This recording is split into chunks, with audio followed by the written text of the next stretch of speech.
Welcome back to the RotoWire Fantasy Football Podcast. Sitting in for John McKechnie, I am Alan Seslowsky, here with Mario Puig, as always. What's up, Mario? Hey, not much, Alan. Good to do another show with you. Thanks for jumping on.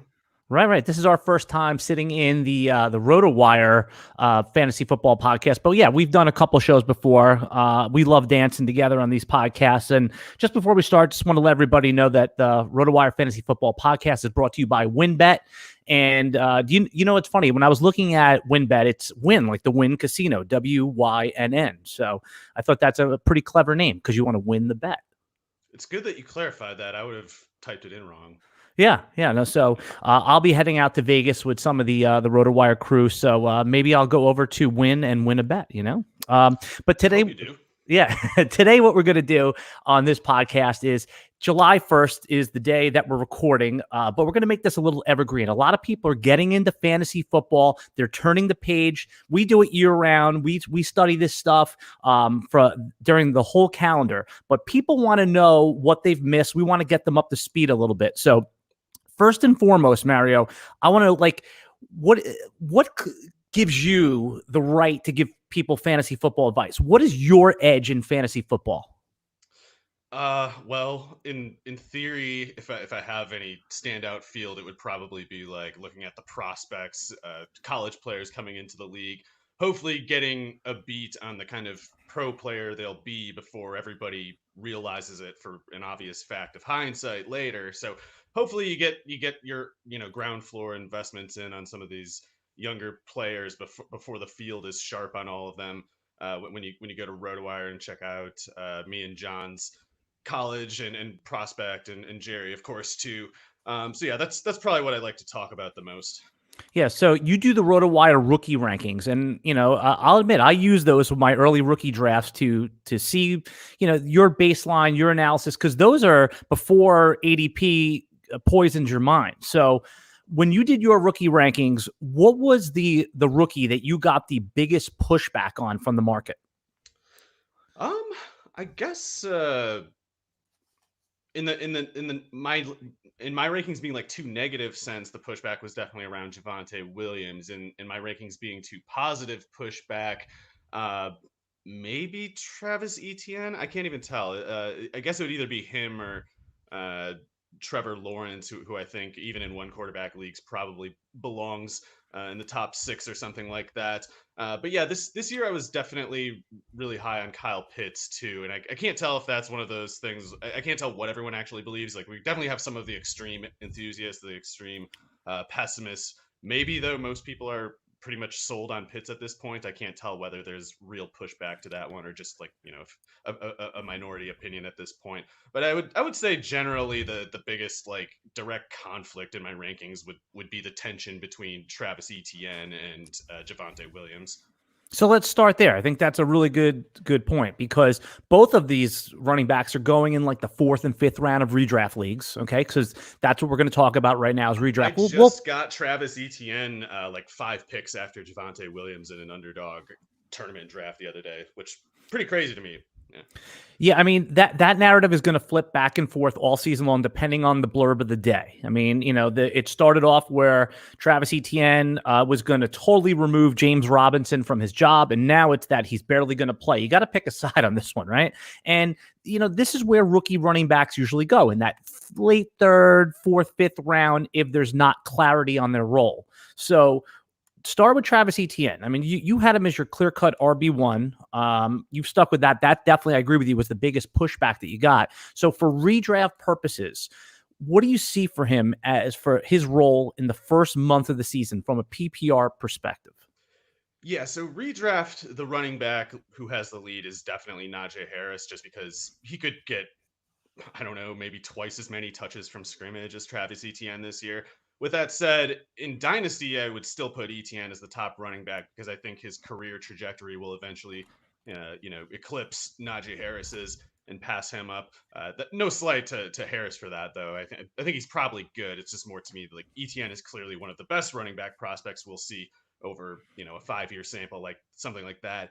I'd probably would rank Jonathan Taylor ahead of him. But other than that, we're going back several years. I'll put ETN up against any of those guys. And for me, what matters most is just finding like a clear skill set indicator in the production at college. And once the production is accounted for, you go to look to tape, and you consider more contextual details that might have affected the production bottom line. And if everything kind of checks out, you then at that point move on to the workout metrics, not making it the sole criterion, but kind of like all these things can be tiebreakers against each other depending on how the details stack up and depending on how the market receives everything. And Etienne, by all accounts, was going to be a pretty high pick. There was some dispute, argument about, is Harris the best back? Is it Etienne? Is it Javonte Williams? But we knew Etienne was going to go pretty high. So with that, I was pretty confident that the skill sets accounted for between his production and his athleticism is accounted for in his workout metrics, which I'll get to in a second. And the prospect, being in demand, pretty much ensures that he'll get workload eventually. So with all that being accounted for, then you go look at how good do you think he'll actually be when you try to figure out the exact upside assessment of him. And with Etienne, I'm immediately struck by the touchdown production that he has in conjunction with the rushing average per carry, because touchdown production is a downward pressure on the average yardage per carry, per touch generally, I guess you could say, because a lot of those touchdowns are plays where he ran away from the defense and would have kept going if it weren't for the end zone tackling him. These aren't like necessarily a whole lot of halfback dives from the one. A lot of these are plays where he could have kept going. So if you have lower touchdown count, it generally trends toward a little bit more yardage. You can kind of slip a few more tackles, go a little bit more. With the touchdowns there, that's Etienne getting stopped by the constraints of the field dimensions rather than the defense. So he's got so many plays where he just decisively, broke the back of the defense, just decisively winning the play. It's not like he took a little bit that was there for him. It's like he just shut down the whole like venue of competition basically. And that's pretty impressive to me. And you don't find numbers like that. So I think it was like 60 rushing touchdowns while averaging well over 7 yards a carry. Normally, a guy who's getting the kind of touchdown production that Etienne has, it's a guy who's getting a lot of short yardage carries in a team, in an offense that just dominates and has a lot of time of possession, stuff like that. His touchdowns were just constantly long range type stuff. So with the long range dimension demonstrated in the skill set, you look to the athletic details to see whether it translates to the pro level. And Etienne, in my opinion, answered that by running a 4.45 pro day 40 at 215 pounds, which was heavier than he was expected to be. He probably played more at like 205 at Clemson, and he may well go back down to 205 for the NFL. But it shows a sum of mass and speed that can be negotiated with. Like he can lose some weight, get a little faster as a trade-off. He can put that weight on, still be fast enough to be a long-range threat. He's demonstrated the ability to be both of those. And incidentally, he's a pretty convincing pass catcher at this point too. So Etienne is just a blue chip running back prospect to me in a way that few are. So why did he not come out last year? I know that was a surprise to many that he was going to come to the NFL draft. I mean, probably smartly did not, given that the level of perceived competition for draft capital.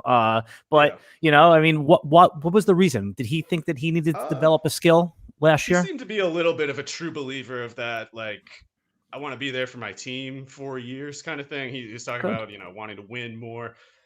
That stuff does not matter to me. I would have gone pro if I was him. I think he would have gone ahead of EdwardsHelaire. I think he would have been the first running back drafted. Maybe I'm wrong on that. Maybe the only reason Etienne went 25th is because of Urban Meyer being in Jacksonville. It's hard to know these things for sure, but whatever Clyde EdwardsHelaire was envisioned as in the Chiefs offense, you could probably imagine an improved version of that theme if you had Etienne there. So he could have gone pretty high, and it worked out fine for him. Going 25th overall as a running back is one of those deals you take without knowing the secondary details. Yeah, I think that if you just think back to last year, I think there is always a possibility that those rookie running backs are going to possibly get off to a slow start, and then they could take off from there. But that's why they're going in the 4th and 5th round. I mean, it's to take that risk in the 1-2 turn where you have to draft Najee Harris. You're never even gonna drop. You're never gonna drop either of these guys. But yeah, there's your base. Sometimes have. Oh, sorry to interrupt. Sometimes teams just have different, institutional interests. And the Chiefs, having taken Clyde EdwardsHelaire in the 1st round, they at that point were like, this is not a question of can we get Clyde ready for week one. It's we're going to get him ready. We have to. We have to make it happen. And I think the Steelers are in that situation with Harris. So Harris is definitely going to get those carries. But yeah, guy like Etienne, guy like Javonte Williams too. It's not a definite given that the team will feel the same urgency to get them on the field that the fantasy investors do. Okay, if you're watching this on the live stream, feel free to comment. Let us know which one of the rookie running backs you're going to take and in which round, and we may or may not take a poll and see if you agree with Mario's consensus there. Mario, a quick question to you: at this point of your fantasy playing career, not as an analyst, do you prefer to play redraft or do you prefer the dynasty game? I haven't done the dynasty thing that much. It's a lot of time. Or at least I feel like it takes a lot of time. I've seen some people on the dynasty Twitter scene talking about how they're in like 25 leagues, and I know some of those are best. Guilty. Oh really? Okay. Oh yeah. Yeah, I know some of those are maybe best ball, but still, like my brain will just quite simply give out if I have to keep track of that much stuff. I'm bad at keeping track of things. So I think dynasty is more kind of, I don't know. Maybe there's like more stories to kind of figure out there. There's more. Obviously, the long term interest being added makes you consider things that don't matter in redraft. So there's always much more to think about. But my favorite format, I guess, is just kind of like best ball of either Right. sort. The least maintenance, the least amount of yeah, I'm maintenance. just too stupid to remember to do things on time. So Yeah. if I have to set my lineups, I'll probably screw up at least once. See, that's the thing with dynasty leagues and dynasty players is that when you play in one, you end up playing in 15 leagues. And the reason is because when you're done with the startup, you're like, I could have done it better. And then you have to get into another one. And that's why I prefer to play in those like deep league dynasty leagues where you have the 30-man leagues, because there is no waiver wire. There's no maintenance. That's a good point. Yeah. You just kind of. Incidentally, my favorite best ball format is that 30-round type that the NFFC has, because it's like, you really need to know your stuff. You can't go in those last 8 rounds guessing. You're gonna lose. So for someone who dwells on the trivial details as much as me, that kind of suits me better. Yeah, the reason I also ask is that because we've been doing Dynasty since January, since the season more or less ended in February, and we have our Dynasty rankings and we're drafting our young players, and then what happens is the redraft rankings come out and it basically pours cold water on our rankings. All these nice young players that we draft high in our redraft rankings are low, in Superflex leagues, the Mac Jones, Zach Wilson, it's like, oh, we're taking them as like the QB 14. And then all of a sudden the redraft ranking comes out and they're like QB 30. And you're like, oh, and that happens in the opposite direction for the older running backs. And that's what I want to ask you about next, because we're trying to give the best fantasy football tips. We're trying to give you guys the secret to winning, right? I know you're hiding the secret in a lock safe back there, Mario, but some of the older kind of stinky running backs that nobody wants, that in that running back I've heard it called on Twitter the dead zone, but I think I like some of those running backs. Where are you at on like the Mike Davises, the David Montgomerys? Because there's a lot of good wide receivers that you have to take early, and sometimes you're passing on optimal wide receiver talent to take running backs like Joe Mixon that you may not love taking in the second round. So on these Mike Davis, those 4th, 5th round running backs, are any of them sticking out as guys that you want to roster and redraft this year? Well, I think Montgomery is, he's got the workload security that kind of just sets his floor pretty high. I think he's one of those guys that you can consider worth drafting, even if you don't really convince yourself that you're high on them specifically, because there's a certain amount that's just about predetermined with a guy like him, health permitting. I personally don't consider Mike Davis that category of job security, because I know looking at the depth chart right now, it certainly appears like there's no one who can challenge him. And I'd probably agree to that. I don't think Allison is a real NFL back. I don't think Javian Hawkins is more than like a 15 snap kind of player or something like that. But it would not be surprising at all if the Falcons added somebody, be it a waiver pickup at final cuts or some sort of conditional 6th, 7th round pick kind of trade. That kind of stuff has a way of happening, especially when you're talking about a team with such an obviously weak depth chart at the position as the Falcons have. So I think you look at that and it's like, it can't get worse. Like the talent level can only get worse, i.e. Davis's job security can only get worse too. They're going to add some. If they add anything, it will get better, and Davis's security will necessarily decrease. So in theory, if everything stays similar to the way it is, if his closest competition is still a running back as bad as Allison come week 1. I guess I'll have been wrong about that, but having to make that call on July 1st, I have to worry about somebody, like a Royce Freeman or I guess Melvin Gordon, the way people are kind of talking. Some kind of running back's going to get cut or traded for not much, and it's Atlanta specifically you would have to pinpoint as the favorite in the entire league to take whoever that player is. Okay, so we're gonna play a little game now, Mario, and I'm just gonna tease the game, and then we're gonna do a short commercial break, not for our live viewers, only for our podcast viewers, and then we'll come back and play the game. So the game is gonna be: I'm gonna name a player, you're gonna guess what their current ADP is, and then I'm going to reveal the answer to you, and then you are going to tell me, you're going to use your Swami skills, your crystal ball, and you're going to tell me where their ADP is going to be Labor Day weekend when we all draft, okay? So that's what we're going to do. But first, we're going to take a break with a couple short words from our sponsor. Okay, we're back. All right, Mario. That was riveting words from our sponsor. But all right, so we're going to play the game. For those of you who are here with us live, we appreciate it. So the game that we're going to play is I'm going to name a player. Mario is going to try to guess their current ADP. I will then reveal the ADP, and then Mario will tell us all the secret to where their ADP will be in August. And we're going to hold him accountable to this, okay? So the first one is Clyde EdwardsHelaire. Where do you think his current ADP is in real drafts for real money? Sorry, which venue is this? Which site? I just took an average of all of them, but let's figure what you're going to figure PPR leagues, and you're going to figure one quarterback leagues. Okay.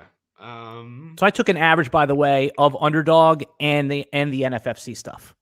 Okay. I would guess this for those particular places, it'll trend a bit higher than some others. Mm-hmm. And so I will say 16.5. You're close. He's 21. Okay. So which means basically you have him, but actually that is a significant difference because 16 is basically you're taking him on the wrap. 21 means you can more or less get him anywhere in the second round you want. Yeah. So it may only seem like 5 spots, but it's a big difference. Where do you think Clyde EdwardsHelaire will be when most of our casual leagues draft on September 1st? 19. Oh, so you think he's going to fall? Explain that. Oh no, sorry. I thought I picked too high at 16. Oh, right. You thought he was going to be 16. I think he'll go a little higher, just because, or at least in my opinion, it's pretty obvious that he doesn't have real competition there. I think Jerick McKinnon, there's a tendency in the fantasy media scene when we receive news of running back workouts or running back signings to do this thing where if we've heard the name before in any capacity, we say that the starter is in trouble now. It's like, oh, I've heard of Jerick McKinnon. That's a bad look for Clyde EdwardsHelaire to have a backup named Jerick McKinnon. If I need to see either no backup or a running back I've never heard of, or Clyde EdwardsHelaire is in trouble. And Jerick McKinnon is exactly the opposite. It's like you want to see the backup be a harmless player like Jerick McKinnon or Darrell Williams. If you got a backup there who's good, now you do have a reason to worry about Clyde EdwardsHelaire's workload. But unless the Chiefs add some running back, and maybe they will, they've done. Like the Carlos Hyde trade a couple of years ago, or I guess they were trading him away. And even when they traded for Le'Veon Bell last year, that was at the time that was scary. I mean, obviously it proved to be nothing. That was one of those things where it just didn't mean anything other than the team was adding a player that could theoretically give them some depth at basically no cost to them. And Clyde EdwardsHelaire turned 21 just that prior spring. He's 5'7", 207, taking on a big workload. The rookie wall is a very real thing. It makes sense to add a running back like that in that case. And crucially, I think Bell is even more threatening than Jerick McKinnon would have been. And Le'Veon Bell turned out to be not much of a threat. And meanwhile, we have reason to believe Clyde EdwardsHelaire, now still just 22, which is pretty young to have the workload that he has had already and figures to have going forward. He should be a better version of himself this year. So I think Clyde EdwardsHelaire is clearly a really sound value right now. I think in PPR, you can probably argue for like top 15, something like that, especially if it's a league where the running backs go really high. And I think that once people think more about what Jerick McKinnon and Darrell Williams actually are as running backs, maybe they'll realize like these two can't really threaten Clyde EdwardsHelaire. Maybe someone else can, but not these two. Yeah, I'm with you. I'm a little more aggressive. I think he'll be going on the 1-2 turn come draft day for most of our leagues. All right, Chris Carson. What do you think his current ADP is right now when we record in early July? 32. You're on the money, my friend. 33, which basically means he's a late third round pick. Where do you think he will be going when everything's on the line and we're drafting our team, say in September? Well, I don't really see his surrounding circumstances changing at all. So if his health stays the same, if he doesn't, twist an ankle or something between now and then, I think he'll mostly stay there. It would have, if he has movement in the ADP, I guess it would have to be from other players moving up and down, and maybe he just takes up whatever space is created when that happens. Don't really have anything at the top of my mind as far as By the that way, genre. stay the same is an acceptable answer. Yeah, so I'll say 30, two. So the reason I picked Chris Carson is because he follows the same ADP pattern over the last 3 years. He's undervalued, and then he goes to, let's say, overvalued. I don't even want, but he's one of the biggest movers in the top 5 rounds for the last 3 years. He's considered an old guy even when he was 24. He's 27 now, I believe, and or he's close to it.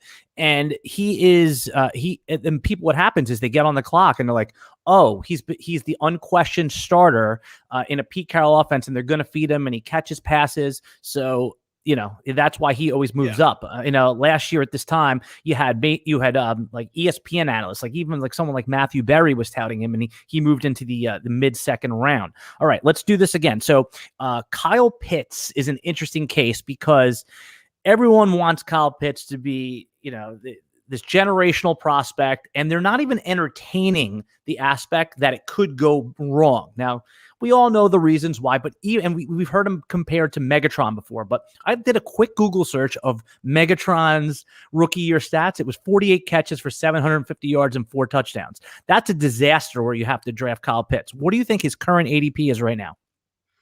It fluctuates, I'm pretty sure, from draft to draft because it's it's always like average. You're always at an extreme when you're making the pick. There's always somebody who will be way above the median, and if that person isn't there, maybe he slides a little bit. So yeah, he probably has like a high standard deviation among all players. I You're guess right. the overall ADP 45. By the way, first of all, you hit it on the head. It's exactly 45.0. And second of all, if you're listening to this on the podcast, I get to watch Mario and I see steam coming out of his ears while he's making this calculation. It's unbelievable.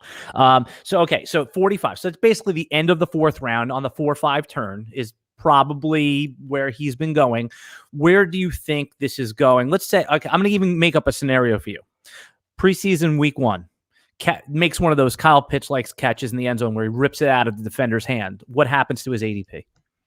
I guess it could go higher, but generally I think he's maxed out. I think people already are presupposing that, like maybe his standard deviation will decrease a little bit, but I don't know if he can really go much higher because there's usually there's a healthy number of drafts, especially in best ball, where you'll see him go something like 35th, 40, extreme cases. That's not what usually happens, but that level of enthusiasm is already there, it seems like. So I almost think it would be more likely that he slips a little, that like if he has a preseason game where he doesn't do Megatron stuff, maybe people will be like, oh, I knew he sucked.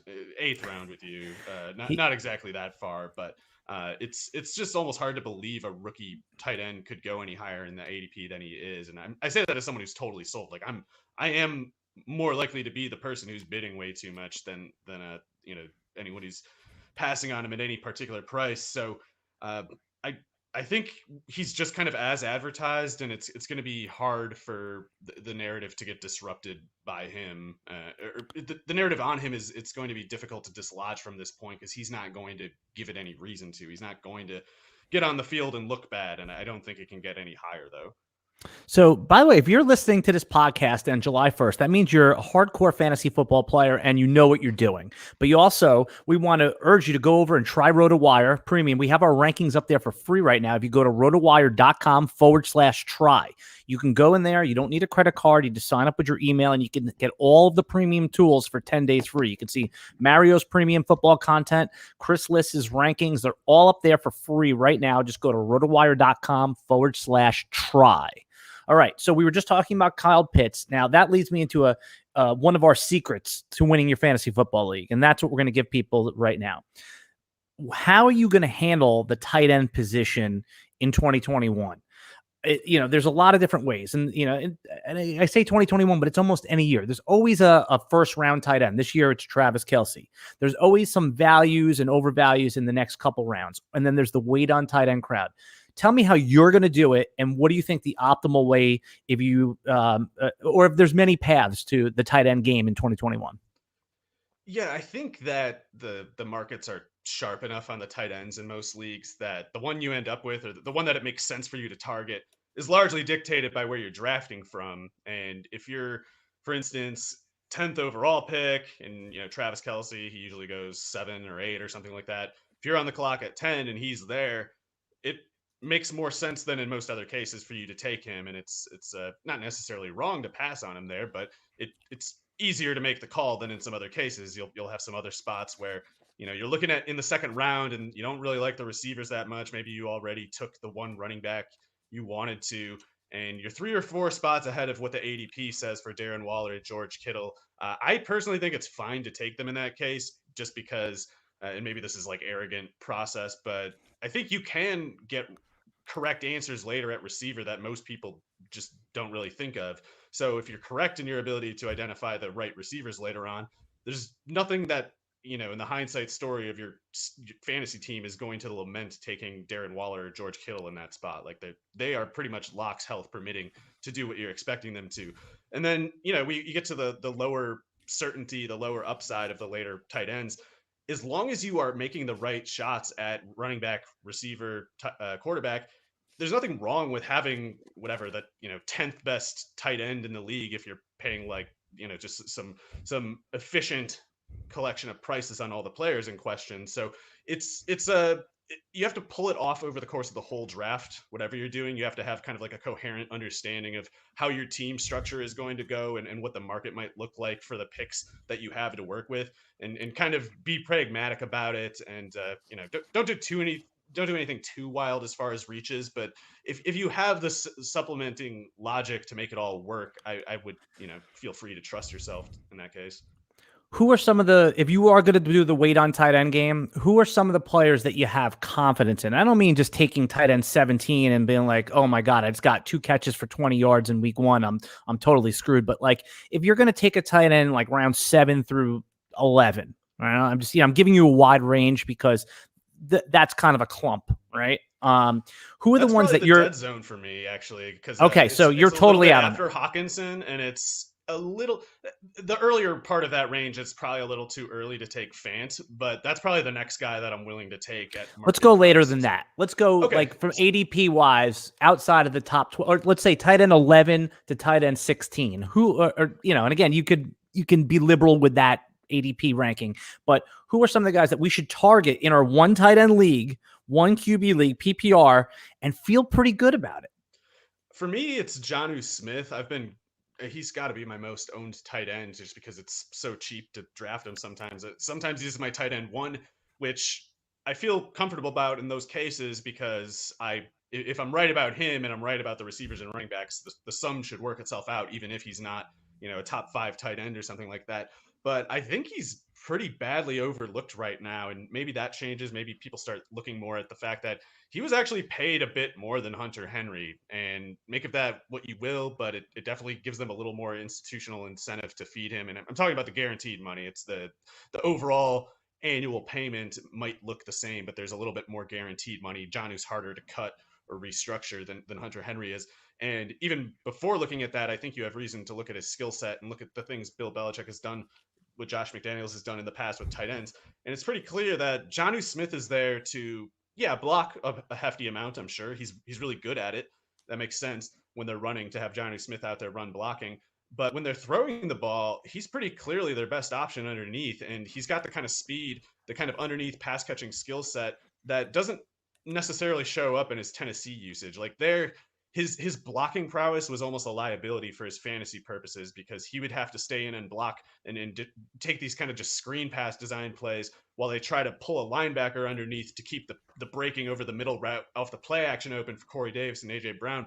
With the Patriots, it's going to be more like they're just going to make Jonnu Smith run routes and then build the offense around him, if that makes sense. They're not starting with the prior point of, we got to get AJ Brown and Corey Davis open off the play action, and then Jonnu can do this stuff within that framework. It's going to be more like Jonnu could be one of the main engines of the offense, and he's 4.65 speed, 250. His freshman or second year at Florida International is one of the best collegiate seasons for a tight end that's ever been recorded. He really can catch passes in a variety of looks. The way he's been used in Tennessee is not an accurate portrayal of what he's capable of. And I think the money that the Patriots are paying him shows that they agree with that. They think we can think of some other stuff for him to do.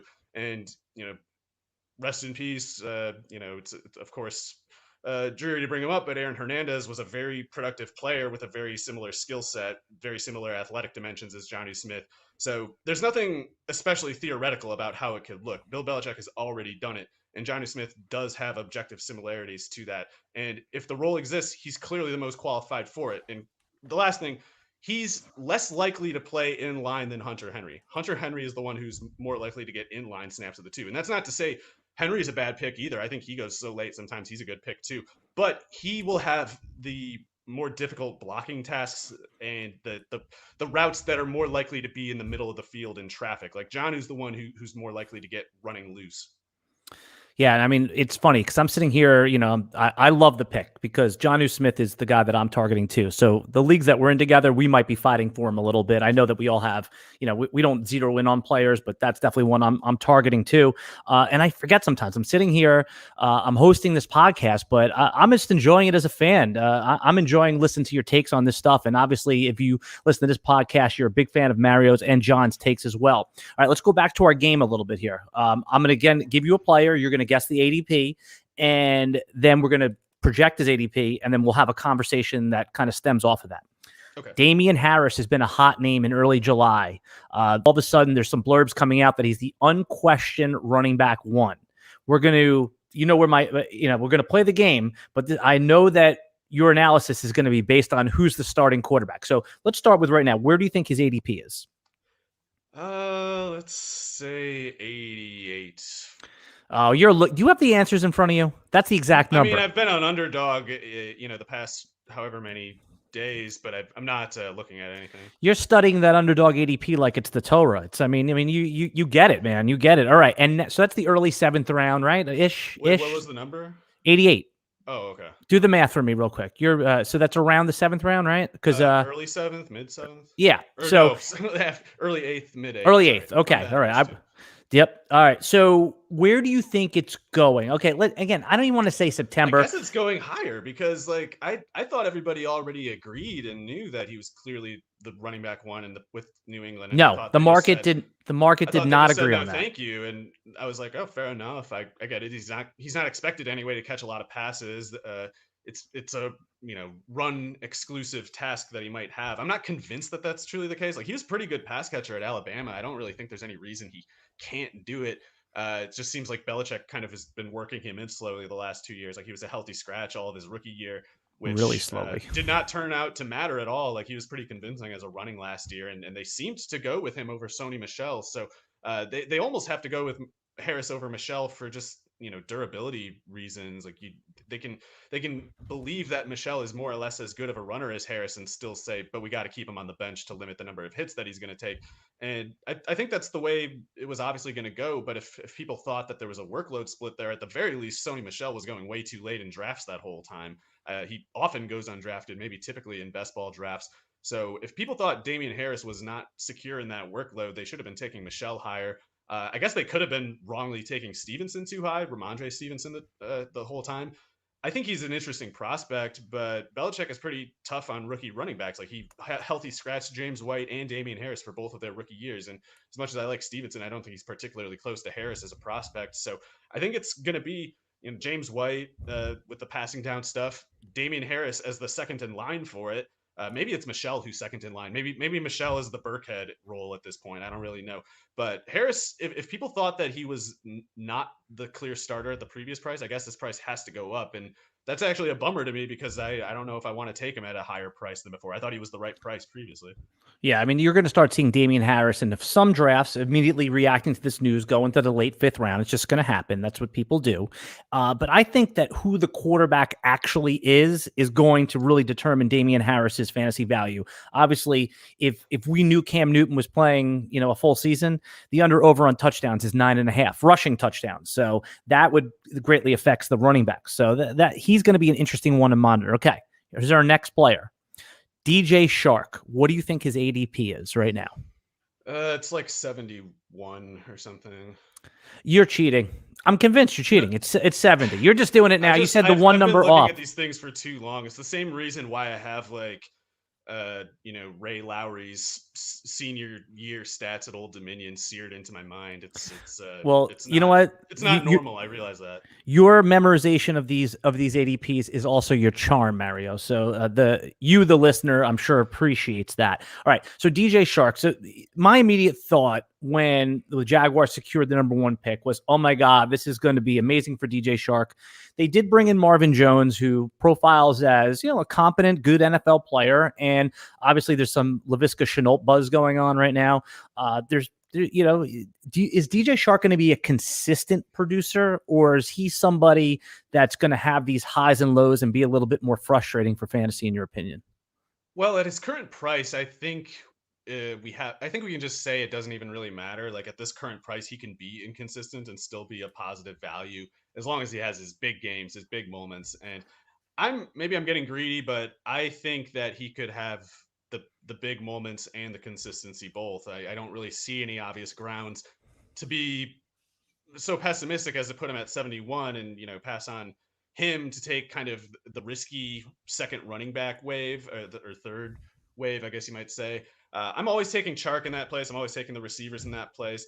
I understand some of the general pessimism around the Jaguars, like especially if someone's saying, I don't trust Urban Meyer, I think he's a dumb guy, etc. Stop there for 1 second. Stop there. Why? I just heard that today. Again, I've heard it a couple times, but what is that? What has he done other than pick a running back in the first round, which we all like? We like Travis Etienne. What has he done that people are saying they don't trust him? What is this general distrust of Urban Meyer? Explain it to the fantasy world out here. Yeah, I guess I don't know how to speak for everyone. There's probably a wide range of reasons. He kind of objectively doesn't seem like a great guy. He's an easy guy to find as dubious as a character. And some of the stuff that he said since taking over the Jaguars is a little concerning. I can't remember. There was something that he said how he really wanted Kadarius Toney, things like that. Oh, that's terrifying too. Yeah, I forgot about that one.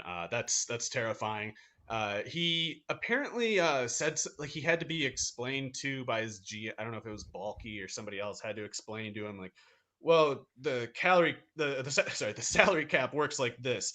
You can't just sign everybody that you want to. And he was kind of like, what? What do you mean?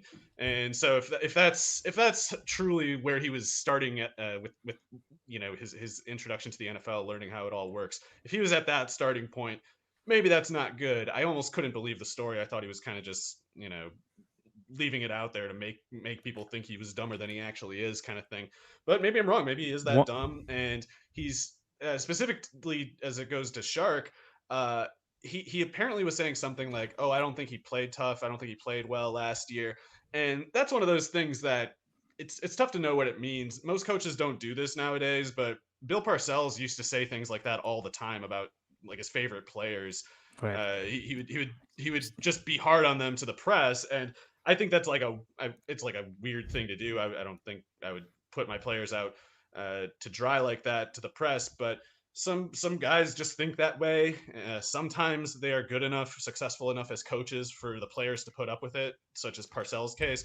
But if you're a loser coach and you pull that stuff, it's a good way to get the locker room to hate you pretty quick. So right, you got to have credibility. Meyer's putting himself on thin ice with that one. We'll see where it goes. But I think Chark has shown, particularly 2 years ago, but also his LSU career And even last year, he demonstrated he's clearly like an above average starting receiver in the NFL. He may have been less than what he could have been last year, but I don't even really see it that way. I remember him being open with Mike Glennon. Just he may as well have been just volleyball serving those passes. It was trash. Nothing you can do with it. And Meyer's bone to pick over that seemed to be something like, oh, but you should have boxed out tougher and gotten yourself clobbered more for this useless target in a meaningless game on your tanking team. So that stuff's just noise to me. I don't care at all. And a big reason why I don't care is because what is Urban Meyer going to do about this? Is he going to put Philip Dorsett on the field instead? Does he want to see how that's going to work? He can try it. He can see how that goes, but do we have any doubt that he'll just look like a fool almost immediately and backtrack on his decision? That's to me the worst case scenario, and I don't think it's particularly likely. I think to be fair to Meyer, as much as I'm skeptical of him, I think it's more likely he was doing the Parcells thing because he's thinking, oh, this guy needs some tough love. I need him Right. To tap into this next level because he's one of my more talented players and I need him to step up. I think it's more along that lines, even if I think it's kind of silly to go about it the way he did. Yeah, I was going to make the bad pun in total RotoWire fashion that it's urban legend, but there we go. All right, so I can see you rolling on the floor. All right, so here we go. I'm going to give you a just a couple more rapid fire stuff here because we do want to give you the secrets to winning your league this year. And when we say secrets, obviously it's a little bit more of tongue in cheek, but your opinion matters, Mario. You're an experienced player. People, we don't recommend that you just do what we say, but take what we say, process it, and then put your own take on it. But I think you do come at things from a unique angle. All right. Kyler Murray in everyone's book is a top 3, 4, 5 quarterback, right? DeAndre Hopkins is one of those players I was talking about before, which goes lower in Dynasty, but in redraft, he's a second-round pick. I mean, you can't get anything more solid than DeAndre Hopkins, only 29 years old. But if Kyler Murray is going to be a top 5 quarterback and DeAndre Hopkins is going to be a top 6 receiver, there's got to be another wide receiver on that team that's going to be a top 24 wide receiver. It has to be by the math. Who's it going to be?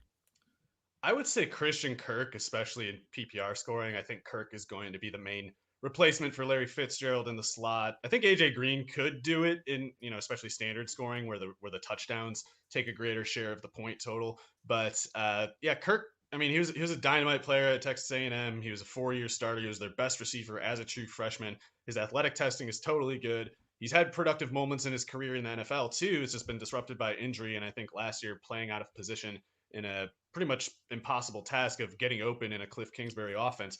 So I don't think it's hard to get open in the slot, so I'm not worried about him there. And I think that bad as Cliff might be, he can't really get worse, and Kirk is at the very least very cheap in drafts. So if whatever risk is there is more than accounted for, I think Rondale Moore is the landmine in that group. Oh, okay. So you're out on the rookie Rondale Moore. That's interesting. This year. This year, redraft. 25 snaps a game. That's it. Yeah. Hey, you know what I meant to ask you? Are you pro kicker and defense in your leagues or anti kicker and defense or neutral? I don't care, I guess, because whichever way it is, it's like you just add it to the formula or whatever. It's not like it's impossible to figure out. It's just I would hate. Okay, I'll be against kickers and defenses if I have to set lineups. I'm talking about in most leagues you have to set your lineups. Well, I just don't. That's not on the principle though of the actual league type. That's just me not wanting to deal with it. So that's exactly it. The kicker grind is horrendous. I personally don't like it, but I understand. I think it's fine. Yeah. I mean, because you don't have to, as long as, especially now, there are a lot of platforms are changing to team kicker. So if your kicker gets fired, you still have the Arizona kicker, whoever that might be. Yeah. All right. Handcuffing. People, that's been something in fantasy football that's been going on for 2 decades.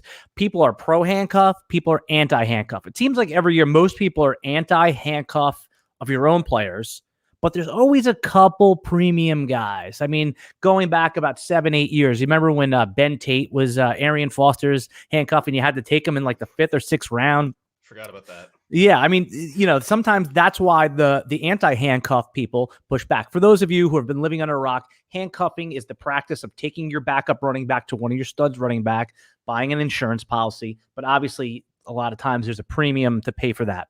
Are there any handcuffs in fantasy football in a 17-game season?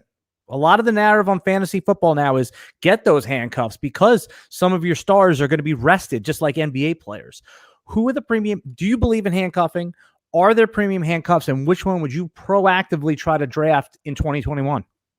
I think handcuffing can make sense as long as you have a reasonable perspective on why you're doing it. And if you're doing it out of just a, blind chase of perceived security, then you're probably going to do it wrong. But particularly in redraft, and particularly when you're very invested in like a 3 down high upside kind of running back, it makes sense to use a trivial late pick on that person's supposed backup, because then if your high investment gets hurt, you've already got the insurance and you got it cheap. You didn't have to put up 80% of your fab trying to buy their backup after week 2 or whatever. So it makes sense to get your players handcuffed for that reason. I think also though, if you're for some reason making a pick, if you're just decided that you're going to take a running back, like a theoretically like a handcuff type in a certain round, it does make sense in some cases to pass on the security for the player you already have and instead speculate on short the interests of some other players running some other fantasy player in your leagues running back. So if you've got Zeke, you do want that Pollard handcuff, including if you don't have Zeke. So if you're on the clock in some round and you're like, I got to take a running back here, I want it to be a handcuff type. If Pollard's the going rate wherever you're picking, it doesn't make sense to chase your security for whatever it is. I don't know. I mean, you're giving up like the bottom tier of the QB1s in order to take Pollard. You have to take him. Like don't take Latavius Murray over Tony Pollard because you have Alvin Kamara. Right. If you're going to take a running back in that spot, at least get Pollard, because if Zeke gets hurt, then Pollard is another gain for you, and you can get Latavius Murray later. But I think it makes sense to go for either player, just if you're doing the math on where you're taking them at an opportune moment. All right, so you named Pollard, you named Latavius Murray. Those are 2 of the premium handcuffs. Let's give everyone 3 more premium handcuffs. Can you think of who are the ones that you really want? I mean, does Darrell Henderson? I mean, Cam, if you're taking Cam Akers as a first round pick or a second round pick, Darrell Henderson has to be interesting.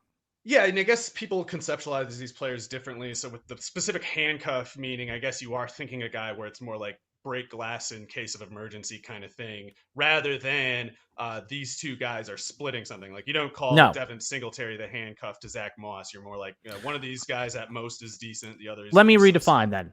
Someone that you're taking in the top 20 picks. Yeah, definitely Darrell Henderson, because I think he's going to have some role in that Rams offense, but even if I was drafting him, I wouldn't have any delusions about using him in the flex spot in week 1. I'm more leaving him on the bench for at least 1 week, seeing what the Rams do. And if Akers gets hurt at some point, that guy goes from pretty much practically useless in a week-to-week sense to very valuable, and you put them in on that basis. So you don't really want to spend capital getting handcuffs where all you're doing is getting a scrap of some sort. So if you're pursuing handcuff logic, yeah, you either have to single out the security aspect and check out that the price makes sense for you. And if you're handcuffing in another case, you don't want it to be just like some guy who's hanging around in a backfield. You want it to be that if the starter is out, this guy gets 3 downs to work with, kind of thing.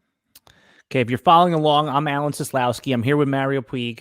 You can click on the link in the video below or in the podcast below to find out all our socials. Go on to Twitter and follow us at RotoWire, or go on to TikTok. We're putting out good exclusive video content on TikTok. Mario, part of the reason I love listening to you is I also enjoy following you on Twitter. And you have some good Twitter takes, football, non-football takes. But what is the biggest nonsense Twitter take, football related, that you've been hearing? Fantasy football, bad Twitter take that's going around right now. You don't have to call any names, but specific narratives that are floating around fantasy football that you just do the. Yeah, I mean, I hate to sound like a. Yeah, I'm not going to do too much of a broken record on Javonte Williams thing again, but one thing I'll mention is there's a little bit too much faith being put in the concept, the perceived value of draft capital, and you're seeing this coincide with a recent observation, I'm sure correct observation, that some of the best value in leagues the past couple of years has been taking rookie receivers, and there's this thing now where we just take guys like Tutu Atwell and Josh Palmer, who aren't really going to do anything in the NFL, and we say, oh, these guys must be valuable because look at their draft capital. And we don't look, in this case, at who these players actually are or who the other players on their team actually are. It's just kind of like this cast-based system of analysis where it's just like, the best player is the one who got drafted before the other guy. And that's not how it works. So you have to account for who the players actually are. You can't just outsource all your reasoning and all your understanding to draft capital. That's a good way to just not know things. And I think you got to understand there is no like one solid, or I guess you might call it a silver bullet or whatever. If there is a silver bullet, it's not just draft capital. Everything has to be more as supplementary information. You have to kind of keep all of it in mind and spot the weak spots in other people's reasoning to find the edges in the market, I think. Okay, so we've been playing best ball. We've been playing Dynasty. People have tuned into this podcast also because they're starting to scratch the surface on their redraft leagues. Zero running back is something that's a popular strategy for those of you who have been living under a rock or just aren't familiar with it. Zero running back is basically ignoring the running back position as long as you can in order to get optimal wide receivers. And you want to get the big time receivers, the ones that you never have to guess, do I start this guy or that guy? You're just going to put them in your lineup and get the points. So somebody had asked us to cover this. And again, we don't have to go through the history of zero running back and who started and what, but is it viable this year? Because if you look at ADP, 12 of the first 13 picks are running backs, more or less, right? I mean, give or take. 13 of the first 15 are running backs. So is this the environment to execute a zero running back strategy? Or are and when I say zero running back, I don't mean waiting to the 8th round. I mean waiting to the 4th round, the 5th round. Like, it's a quasi strategy. It smells like this could be the year because when everyone in your league's doing it, it doesn't work. But when everyone in your league has got that running back thirst, Mario, are you going to try in some of your redraft leagues? Right. I don't subscribe to the whole what I consider weird school of zero running back religion. Right. I think though that it's pragmatically viable in any given league, depending on how the market shapes up in that league. So when it's done pragmatically, all zero running back really was based on was some of these running backs are too expensive given the durability risk that they carry, and until they reach a lower price point, I will buy the receivers who are necessarily the sounder value between the two. So if the receivers get expensive enough and the running backs get cheap enough, it stops being the case because then the running backs have that durability risk priced in sufficiently. So it just depends on where things are going, and the place you're drafting from and the order can determine it. Like there's going to be some drafts where if you're at a certain spot, the way the other people in your league are drafting, you're just not going to get certain positions at certain opportune market points. So in that case, you eventually got to give in in some scenarios, but zero running back in practical terms can kind of be in cases like that where it's just, well, I've been on the clock a bunch of times and the running backs were terrible each time, so I didn't draft any. There's different reasons to end up in that place, and as long as the reasoning is sound, I think it kind of defends itself. So the question of how specifically successful the approach will be kind of is otherwise left up to how many injuries we get at running back and I guess receiver in any given year. Because if the receivers have a bad injury year, then the premise that they're more durable turned out to not be true, and therefore the market turned out to be wrong for that reasoning. But there's no way for us to know durability ahead of time. So last year was a good year for zero running back because Christian McCaffrey got hurt. Nick Chubb missed 4 games or 5 games, whatever it was, or some other crap. Saquon. So stuff like that happening is going to make zero running back just take off for that reason. But if the running backs don't get hurt, the zero running back teams might be in some trouble, especially if you did it in a high volume sense rather than a selective one. You've been playing fantasy football a long time, and I mean, you go back to the days where the internet was around, but the magazine was what you did. You went and you bought a couple different magazines at the magazine stands, and the beginning of every magazine, every magazine started with the same article: 5 burning questions, right? I mean, something variation of that. I used to love. All I really remember was just like Priest Holmes being on the cover every year, stuff like that. Well, I'm a little bit older than you, so I remember the 5 burning questions. And basically what that was it was a 10,000-foot view of the 5 most important issues in fantasy football that year. What do you think, again, what should be one of those 5 burning questions we're asking in fantasy football? I definitely have one in mind, but I'm curious if there was a question that you could get answered today. I don't mean like who's going to be the number 1 overall player, but what do you think is one of the most important questions heading into 2021? I guess this is cop out, not in the spirit of your question, but knowing what Aaron Rodgers is going to do would be a nice No, starting point. But yeah, aside from that, no, that's a good one. That's a good one. I guess aside from that, we've got to kind of there are like a few teams that have a lot going on, and I think the way it turns out with those teams will have a lot of repercussions for the broader hindsight story that we're left with at the end of the year. I would consider the Ravens one of those teams, I guess, because I think Lamar Jackson going from 36 touchdown Lamar Jackson to merely 28 or 27 or whatever last year was, it's kind of knocked him out of his previous sort of broader public canon. Like he was the 22-year-old MVP. He was the best player of the league for like 5 minutes, and then he has 5 minutes of merely great play, and people are thinking, oh, maybe he's the quarterback 5 now. And I think there's a good chance Lamar Jackson is actually the quarterback 1 again. And so if something like that happens, if Lamar Jackson turns back into the player he was 2 years ago, then the Ravens are gonna be like one of those teams where if you drafted them, you're doing pretty well. I think there's a lot of kind of fading of the Detroit offense that may or may not turn out to be correct. Specifically, I guess DeAndre Swift and Hawkinson have been durable from it, but you're seeing a lot of assumption there. Even in those 2 players, I think the market reasoning is thinking like, oh, but we don't know how it's going to work. So I think, any given question where people are kind of trending toward a certain set of answers and they're starting to ignore the other possibilities, you might find little, narrative edges to consider in places like that. Yeah, one of the burning questions I think is going to shape a lot of fantasy football ADP is if the Saints name a starting quarterback, and I think there'll be. Too, yeah, that was one of mine. I'm interested to know. And just, do you have a quick lean on that, or is it literally 50-50 you'd be guessing? I have no idea. I feel like they have to go with Jameis Winston, but even in that case, they're still doing with Taysom Hill what they've been doing the past couple of years. They're not going to give Jameis Winston a bigger share of the offense than they did Drew Brees. So Hill is not going away, which I find unfortunate. But I think they have to make Winston the starter. Going with some wishbone offense for 17 games just sounds ridiculous to me. All right. Every good podcast ends with a bold prediction, Mario. So remember that. All right. Okay. So give me a bold prediction. Anytime we do a podcast, you better come with a bold prediction. Give me a bold prediction for the 2021 season. And what I mean is obviously an unexpected result based on what we think today and what we think we know today. Okay. And make it a good one so people feel good. Don't give me someone that's good is going to be bad. Give me someone that's bad that's going to be good. This way we can go draft them and then blame you. Yeah. I don't know. I'll go back to DJ Chark. I think that I'll say there are two DJs will hold the keys to the wide receiver points of 2021. DJ Moore and DJ Chark. They're DJ Moore, let's say, goes like top, I don't know, 8 at receiver, and DJ Chark top 20. Yeah, no, I like both of those. I definitely like both of those. I'm buying them both in bulk, so I guess I have to disclose that conflict of interest, but yeah, I'm going to keep doing it.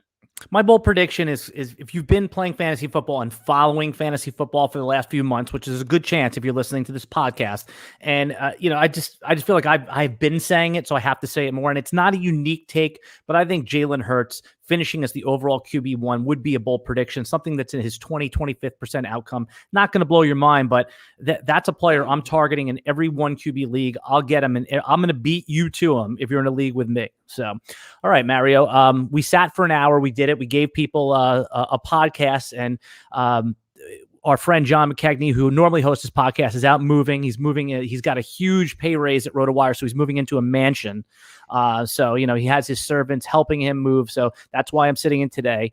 You could follow us again on Twitter at RotoWire or on TikTok at RotoWire. You can follow Mario. Is there anything you're working on right now that you want people to know about and check out as we get into the 4th of July weekend?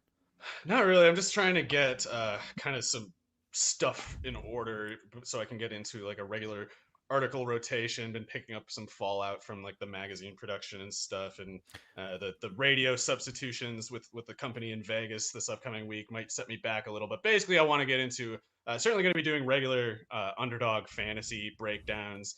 I'm going to get into hopefully some more general best ball breakdowns in the upcoming weeks, as well as some sort of targeted discussions about whatever stupid thing I'm obsessing about. Does RotoWire give you suggestions on what to write about, or do you have total autonomy? Can you write about whatever you want?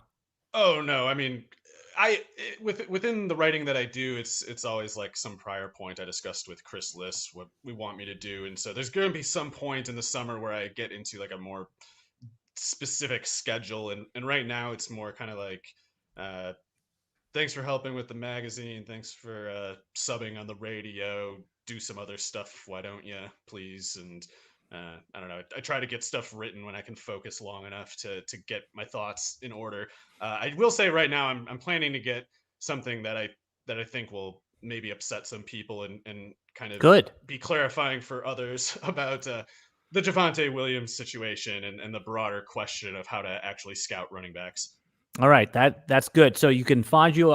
It's at Roto Mario. Do I have that right, or is it RotoWire Mario? Yeah. RotoWire? Okay, so at RotoWire Mario to follow Mario. I'm at Alan Seslowsky. If you can't spell it, both of those names are going to be in the video description below. And also go over to our YouTube channel. This is right now that we're doing exclusive content, stuff that you cannot get anywhere else on any of the platforms. We're doing football takes on sports betting, a ton of football stuff. I mean, there's some baseball stuff if you're still in your baseball league, if you haven't gotten booted out yet. So go to our YouTube channel at RotoWire, hit the subscribe button and hit the bell, and you'll get notifications when we go live and with all these videos. All right, for Mario Puig and John McKegney, I'm at Alan Seslowsky, and we'll see you next time. See you next week. Bye, Mario.